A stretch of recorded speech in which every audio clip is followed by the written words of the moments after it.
아빠까빠 간단하게 보고 듣는 인도네시아 뉴스 4월 12일 월요일 시작합니다. 좋아요와 구독 버튼 잊지 마세요. 4월 11일 기준 인도네시아 코로나19 현황입니다. 신규 확진자 수는 전날에 비해 4,127명이 추가된 156만 6,995명, 사망자 수는 87명 추가된 42,530명, 회복자 수는 5,219명 추가된 141만 4,507명입니다. 지역별로는 자카르타에서 가장 많은 신규 확진자가 발생하였습니다. 오늘의 환율 소식입니다. 배째은행 오늘 오전 10시 기준 US 달러 살 때 14,605루피아, 팔 때 14,635 루피아입니다. 루피아 대 하나 정보입니다. 하나은행 오늘 오전 10시 기준 매매 기준율 100루피아에 7.73원으로 측정되었습니다. 오늘의 첫 번째 소식입니다. 인도네시아 노동조합 연맹의 사이드 익발 위원장은 전국 노동자들이 테아에르, 르바란 상여금 분할 지급 반대 등 4개 조항을 요구하며 4월 12일 대규모 시위를 할 것이라고 밝혔습니다. 이 시위는 자카르타 헌법재판소 건물 앞에서 진행되며 오전 9시부터 오후 3시까지 약 50명의 대표자들이 연설할 것이라고 예고했습니다. 익발 위원장은 인도네시아 전역 20개 주와 150개 지역 도시에서 약 1만 명의 노동자가 참여할 것이다. 헌법재판소 건물 중앙에는 50명의 지역 대표가 있을 것이며 이미 신속 항원 검사를 마쳤다고 지난 11일 온라인 기자회견에서 말했습니다. 이번 시위는 각 대표 지역을 시작으로 1000개의 공단 지역에서 노동자들의 대규모 시위까지 광범위하게 진행될 예정입니다. 사이드 익발 노총위원장은 수만 명의 노동자가 각 공장 앞에 있다. 산업지역에서 근무하는 공장 근로자들이 생산 현장을 떠날 것이라고 덧붙였습니다. 인도네시아 노동조합 연맹은 4가지의 요구를 제기했습니다.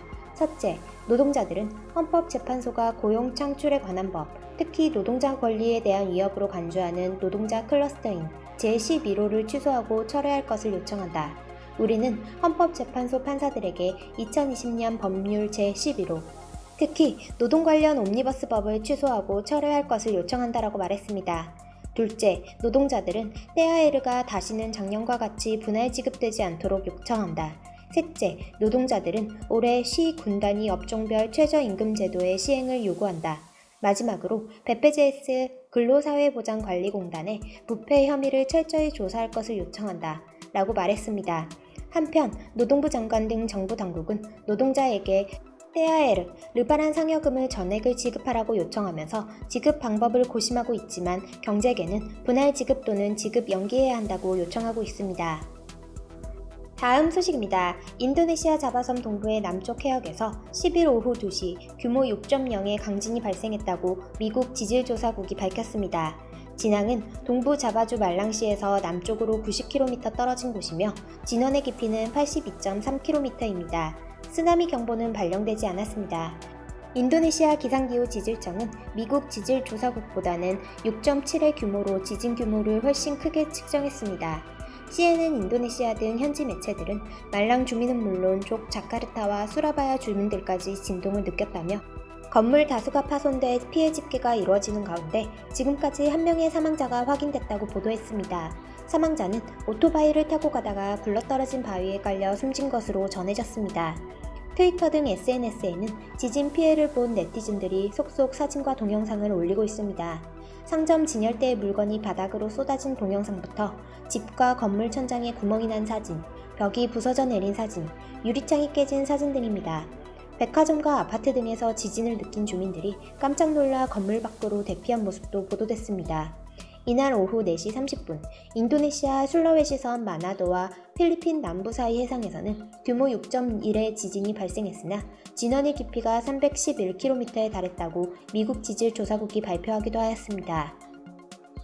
다음 소식입니다. 인도네시아령 파푸아에서 무장단체가 교사 2명을 잇따라 총으로 쏴 죽이고 시신 반환 대가로 돈을 받는 일이 발생했습니다. 지난 8일 오전 9시 30분 파푸아 푼짜꿍 비오가 마을 초등학교 교사 옥토비아누스 라여의 집에 무장괴한들이 들이닥쳐 총을 발사, 옥토비아누스가 목숨을 잃었습니다. 다음날 오후 4시 45분 같은 마을 중등교사 요나탄 랜든의 집에 무장괴한들이 들어가 요나탄을 총으로 쏴 죽였습니다.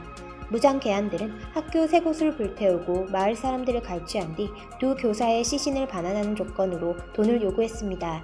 꾼짝꾼 군수는 금액을 밝힐 수는 없지만 꽤 큰 금액이라며 시신이 부패하기 시작했기에 인도주의적 차원에서 시신 반환료를 줄 수밖에 없었다라고 말했습니다. 무장 괴한들은 돈을 받은 뒤 10일 시신 두구를 넘겨줬습니다. 뉴기니 섬의 서부는 인도네시아령 파푸아이고 동부는 파푸아 뉴기니입니다. 파푸아는 52년 전인 1969년 주민투표를 통해 인도네시아에 편입됐으나 분리주의 단체들이 투표 결과가 조작됐다며 산발적으로 무장 독립투쟁을 벌여왔습니다. 파푸아에는 다양한 무장 조직들이 활동하고 있으며 산세가 깊고 오지다 보니 물자 수송이 헬기, 경비행기로 이뤄지는데 이들 비행기를 공격하는 일도 반복되고 있습니다. 교사들을 죽인 무장단체는 꾼짝꾼의 시신 반환료를 받는 대신 수송기가 비오가 마을에 착륙하는 것 또한 허용하겠다고 제안했습니다. 이들은 비오가 마을 공항도 장악했습니다. 꾼짝 군수는 무장단체에 돈을 줬다고 해서 국가가 굴복한 것은 아니라며 인도주의적 차원에서 돈을 준 것이고 악천후 때문에 비오가 마을에 수송기가 일주일째 가지 못해 생필품이 다 떨어진 상황이었다라고 해명했습니다. 인도네시아 군경은 무장 세력이 다시 공격할 수 있다고 보고 비오가 마을 주민들을 아예 다른 지역으로 대피시키는 방안을 검토 중입니다.